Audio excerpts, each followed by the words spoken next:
তা আমরা এর বিচার চেয়ে গতকালকে কোতোয়ালি থানায় মামলা করতে যাই, কিন্তু কোতোয়ালি থানা আমাদের মামলা নিচ্ছে না।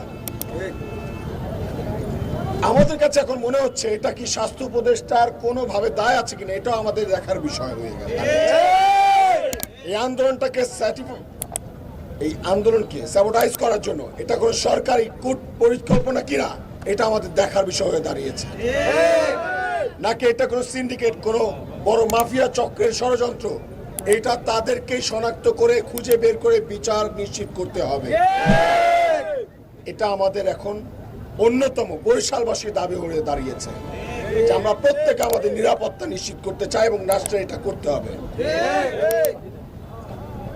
আপনারা জানেন, প্রত্যেকে জানেন যে রাষ্ট্র একটা শক্তিশালী রাষ্ট্র, সেটাকেই বলবো যারা হচ্ছে এই সকল সিন্ডিকেট মাফিয়া চক্রের বিরুদ্ধে স্ট্রংলি তারা এই চক্রগুলোকে প্রতিহত করতে পারবে। আমরা সেটাকে শক্তিশালী রাষ্ট্র হিসেবে মনে করি। কিন্তু আপনারা তো জেনে থাকবেন যে গতকালকেই সেবাচিমের ভাইস প্রিন্সিপাল ডাক্তার আনোয়ার হোসেন বাবলুর মৌখিক নির্দেশে সেবাচিমে বন্ধ হয়ে গেছে কিডনি, হেপাটোলজি, গ্যাস্ট্রো-লিভার বিভাগ, 3টা বিভাগ তাদের মৌখিক নির্দেশে বন্ধ হয়ে গেছে। তারা যে এই গণমানুষের আকাঙ্ক্ষা, গণমানুষের আন্দোলন, এটাকে যে পরোয়া করছে না, এটা তার উপযুক্ত প্রমাণ। তারা মানুষকে মানুষ মনে করছেন এবং তাদের সিন্ডিকেট অনুযায়ী এইভাবে হয়তো আমাদেরকে চলতে হবে, সেটা হচ্ছে তারা জানান দিয়েছেন। এবং আপনারা দেখেছেন এই বরিশালে অনেক অবৈধ ডায়াগনস্টিক সেন্টার আছে, অনেক অবৈধ অনুমোদনহীন লাইসেন্সহীন প্রতিষ্ঠান আছে, যারা টেস্টের নামে আদৌ হচ্ছে টেস্ট না করে তারা বালতিতে ফেলে রাখে, ওইটাকে বলে বালতি টেস্ট। সেই বালতি টেস্ট করে মানুষকে হচ্ছে সঠিক তথ্য না দিয়ে, মানুষকে ভুল ভাল রিপোর্ট দিয়ে মানুষের ক্ষতি করে যাচ্ছে। প্রশাসন কি চাইলে পারতো না? তারা যদি হচ্ছে আমাদের প্রতি সদয় হতো, বরিশালবাসীর প্রতি সদয় হতো, বাংলাদেশের মানুষের প্রতি সম্মান দিয়ে তারা চাইলে পারতো হয়তো এই অবৈধ ডায়াগনস্টিক সেন্টারগুলোকে উৎখাত করতে। তারা কি পারতো না? পারতো, কিন্তু তারা সেটা করে নাই। আমরা তাদেরকে বলছি যে আপনারা যদি মনে করেন যে আপনারা জনগণের পক্ষে, জনগণের জন্য কাজ করবেন, আপনাদেরকে আমরা সময় দিচ্ছি। আপনারা অতি দ্রুত আমাদের আন্দোলন চলাকালীন সময় রেড দেন হাসপাতালগুলোতে, ক্লিনিকগুলোতে, ডায়াগনস্টিক সেন্টারগুলোতে, যেখানে লাইসেন্স নেই আপনারা সেখানে যান, যেখানে নার্সদের লাইসেন্স নেই সেখানে আপনারা যান। কোন ডাক্তার কি চিকিৎসা দিচ্ছে আপনারা এটা খোঁজ খবর নেন, তারপর হচ্ছে আপনারা সিদ্ধান্ত নেন তারা এখানে চিকিৎসা দেবে কি দিবে না, তারা এখানে প্রতিষ্ঠান করে রাখবে কি রাখবে না, তারা সেই ডায়াগনস্টিক সেন্টার, অনুমোদনহীন ডায়াগনস্টিক সেন্টারগুলো বন্ধ হবে কিনা, এগুলো যদি করেন অন্তত জনগণের কিছুটা রোশনাল থেকে আপনারা হয়তো বেঁচে যাবেন।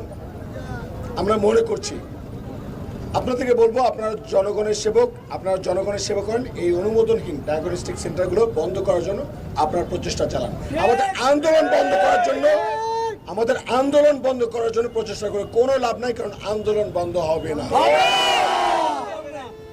পুলিশ দিয়ে আন্দোলন বন্ধ হবে না, সেনা দিয়ে আন্দোলন বন্ধ হবে না। সিন্ডিকেটের মাফিয়াদের হুঁশিয়ারি দিয়ে বলে দিতে চাই, ভয় দেখিয়ে হামলা মামলা করে আন্দোলন বন্ধ করা যাবে না। সেনা দিয়ে আন্দোলন বন্ধ করা যাবে না, ভয় দেখিয়ে আন্দোলন বন্ধ করা যাবে না। আমরা এই গতকালকের যে ঘটনা সম্পূর্ণ বিবেচনা করে যা বুঝলাম, হয়তো রাষ্ট্র ভয় পাচ্ছে এই সিন্ডিকেট মাফিয়া চক্রদেরকে। রাষ্ট্র বা স্বাস্থ্য উপদেষ্টা আসলে কি মাফিয়া চক্রকে ভয় পাচ্ছে, এটা আমাদের জানার বিষয়। আপনারা যদি ভয় পান তাহলে আমরা আপনাদেরকে বলবো আপনাদের কোনো ভয় নাই, আপনারা জনগণের কাছে সহযোগিতা চান। আমরা এখানে যারা আছি, আমরা সারা বাংলাদেশের প্রত্যেকটা মানুষ আপনাদের পাশে থাকবো, আপনাদের সাথে থেকে আপনাদের হাতকে শক্তিশালী করবো এবং এই সিন্ডিকেটের বিরুদ্ধে আমরা লড়াই করবো ইনশাআল্লাহ। আপনারা স্টেপ নেন। আমরা বলছি, স্বাস্থ্য উপদেষ্টাকে বিনয়ের সাথে বলছি যে ভয় পাওয়ার কোনো কারণে আমরা সবাই এক।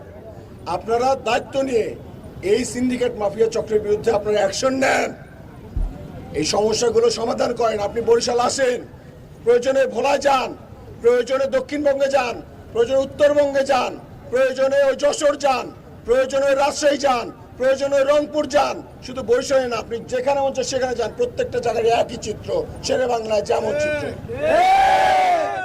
স্বাস্থ্য খাতটাকে সংস্কার করার জন্য আপনি চেষ্টা করে যান, আমরা আপনাদের সাথে থাকবো ইনশাআল্লাহ।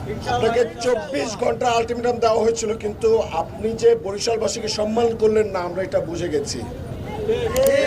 আমরা বরিশালবাসী তারপর আপনাকে বলছি, বিনয়ের সাথেই বলছি, আপনি অতি দ্রুত সিদ্ধান্ত নিয়ে এই সমস্যার সমাধান করেন। আমাদের 3 দফা দাবি বাস্তবায়নের আশ্বাস দেন, পরিকল্পনা জানান, আমরা কিভাবে এই সমস্যা থেকে পরিত্রাণ পেতে পারি আমাদেরকে বলেন।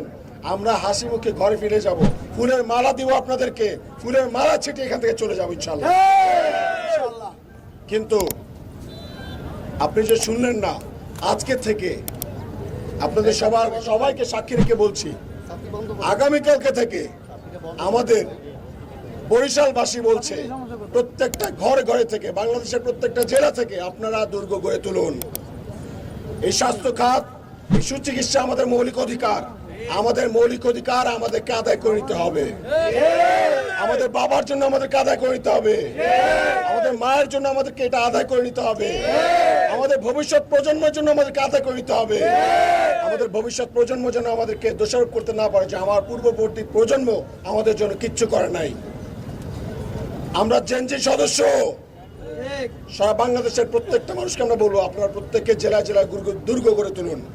আমরা আগামীকালকে থেকে লাগাতার ব্লকেট কর্মসূচি ঘোষণা করলাম।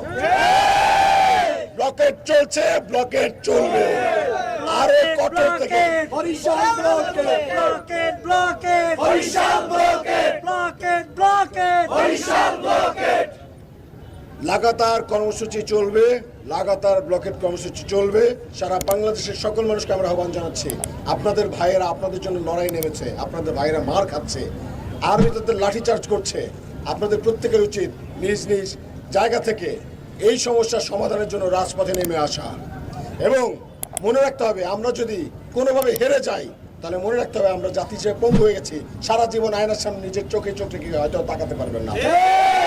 তাই এখনই সময়, রাজপথে নামুন। আমরা প্রত্যেকে রাজপথে নেমে এসেছি। আজকে 15টা দিন রোদ ঝড় বৃষ্টি উপেক্ষা করে রাজপথে আছি। আপনাদের প্রত্যেকে বলছি, আপনারা যখন থেকে সারা বাংলাদেশের মানুষ একসাথে নেমে যাবেন, তখনই আমরা বুঝে নেব যে সারা বাংলাদেশের মানুষ এক হয়ে গেছে এবং সিন্ডিকেট মাফিয়া চক্ররা আমাদেরকে ভয় পেতে শুরু করবে ইনশাআল্লাহ। এবং পরিশেষে আপনাদের সবাইকে বলতে চাই, আমরা এখন বরিশালবাসীকে আহ্বান জানাবো যে আগামীকালকে থেকে প্রত্যেকটি স্কুল, কলেজ, হাসপাতাল, যে যেখানে আছেন সকলে, বাসার চাচি, চাচা, মা, বোনেরা, খালারা, ভাইয়েরা, বাবারা, চাচারা, সবাই মিলে আপনারা আপনাদের সন্তানদের নিরাপত্তার জন্য হলেও, ভবিষ্যতের কথা ভেবে হলেও আসেন আমরা একসাথে রাজপথে নেমে দাঁড়াই। এবং সারা বাংলাদেশের মানুষকে বলবো আপনারাও আমাদের সাথে রাজপথে এসে না দাঁড়ান। আমরা বিশ্বাস রাখি সারা বাংলাদেশের মানুষ যখন এক হয়ে যাবে, আমরা আমাদের মৌলিক অধিকার নিশ্চিত করেই ছাড়বো ইনশাআল্লাহ। আমরা আমাদের মৌলিক অধিকার সুচিকিৎসা নিশ্চিত করেই ছাড়বো ইনশাআল্লাহ। আল্লাহকে সংগ্রাম চলছে চলবে, আমাদের সংগ্রাম চলছে চলবে, আমাদের লড়াই চলছে চলবে। আপনাদের যদি কোনো প্রশ্ন থাকে সাংবাদিক ভাইয়েরা, হচ্ছে যে আপনারা 24 ঘন্টার আলটিমেটাম দিয়েছিলেন, আজকে বিকাল 4টায় 24 ঘন্টার আলটিমেটাম দিয়ে চলে। এই যে আপনি একটা কথা বলেন, শেষে চুম্বক বিষয়টা বললেন, এই বিষয়টা একটু স্পষ্ট করে বলবেন যে 24 ঘন্টার পরে আপনারা কি ঘোষণাটা দিলেন, এটা আরেকবার একটু বলেন সুস্পষ্টভাবে। বা কঠোর কোনো কর্মসূচি আছে কিনা এরপরে আপনাদের? আরেকটু যুক্ত করে নিচ্ছি আর সুনির্দিষ্টভাবে বলবেন যে আপনার উপরে যে হামলাটা হয়েছে, আপনি এখানে বলছেন যে ভাই এটা বলুক না, এটা বলুক করে দিয়ে আপনি এটা বলুক ভাই, একসাথে এইটা বলুক ভাই। ভাই না, একসাথে ওইটা আগে বলুন। আলটিমেটাম শেষ হয়েছে, আলটিমেটাম পরে আলটিমেটাম একটা চরম হয়ে গেছে, চরম জায়গার পরে কি ঘোষণা কি ঘোষণা করলেন এবং জনভোগান্তি ভাই একজনের জুনিয়র বলছে ভাই আসলে লাগে না ভাই। আমরা জানা দিলাম আমরা বরিশালবাসী হামলা মামলা খেয়েও সবকিছু উপেক্ষা করেও আমরা রাজপথে নেমে যাব, রাজপথে আছি, রাজপথে থাকবো। এবং আগামীকালকে থেকে যতটুকু শিথিলতা ছিল বরিশাল ব্লকেটে, ততটুকু শিথিলতা আর থাকবে না। সারা বরিশাল এবং ঢাকা থেকে বরিশালের সাথে সকল রকম যোগাযোগ বন্ধ হয়ে যাবে ইনশাআল্লাহ। আমরা বলছি যে আপনাদেরকে আরও সময় দিচ্ছি, আপনারা সময় নেন। আমরা আপনাদের সাথে আপনাদের হাতকে আরও শক্তিশালী করতে চাই। আপনারা সিন্ডিকেটগুলো ভেঙে দেন, মাফিয়াগুলো ভেঙে দেন। আর আপনারা যদি না পারেন আমাদেরকে বলেন, আমরা সবাই মিলে একসাথে সেগুলো নির্মূল করবো ইনশাআল্লাহ। যদি এরকমটা হয় যে আপনারা কোনোভাবে ভ্রুক্ষেপ দিচ্ছেন না, জনগণের সাথে শুধুমাত্র দুষ্টুমি করছেন, জনগণকে উপেক্ষা করছেন, অবহেলা করছেন, শেখ হাসিনার মতো জনগণকে তুচ্ছ ভাবছেন, তাহলে মনে রাখতে হবে নেক্সট ডে থেকে হয়তোবা সারা বাংলাদেশকে আমরা অচল করার ঘোষণা দিব এবং সারা বাংলাদেশ মানুষ আমাদের সাথে রাস্তায় নেমে আসবে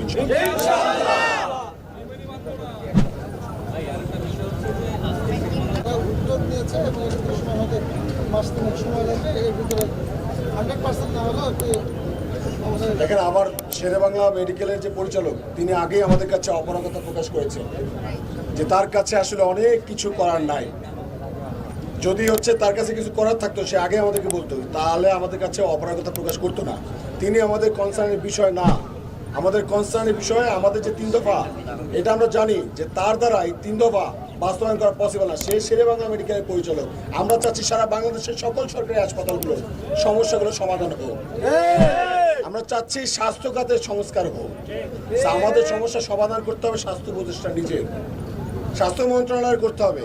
তো তা সে কি বললো না বললো এগুলো এখন আমাদের কনসার্নের বিষয় না। আমাদের ফোকাসের জায়গায় আমরা অটল থাকবো। আমাদের সমস্যা সমাধান করতে হবে স্বাস্থ্য উপদেষ্টা নিজে।